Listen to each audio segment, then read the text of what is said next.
টাকা রিচার্জ করতেই নাই হয়ে যাচ্ছে বিদ্যুতের প্রিপেইড মিটারে। মাসের শুরুতে যাই হোক, মাস শেষে রীতিমতো গলা কাটা বিল গুনে দিশেহারা অনেক গ্রাহক। কিন্তু এমন বেশি বিলের কারণটা কি? কারিগরি ত্রুটি নাকি অন্য কোনো ঘাপলা? জাগছে সেসব প্রশ্ন। উত্তর খুঁজেছেন সাজেদা সুইটি। ওষুধ ব্যবসায়ী মোহাম্মদ শিহাব আগারগাঁও তালতলা মুক্তি হাউজিংয়ে আছেন 7-8 বছর ধরে, কিন্তু প্রিপেইড মিটার ব্যবহার শুরুর পর এবারের মতো বিল আগে কখনো গুনতে হয়নি। 1000 টাকা পার্থক্য মানা যায়, কিন্তু 4-5 হাজার টাকা পার্থক্য এটা তো আর মানা যায় না। ভালো একটা অ্যামাউন্ট চলে গেছে আমাদের এই শুধু কারেন্ট বাবদই।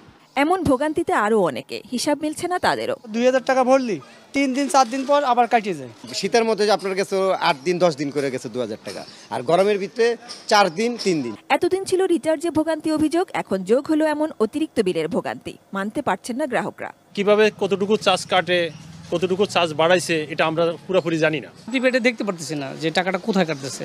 অথচ গ্রাহকের ভোগান্তি লাঘবেই এসেছিল বিদ্যুতের প্রিপেইড মিটার সার্ভিস।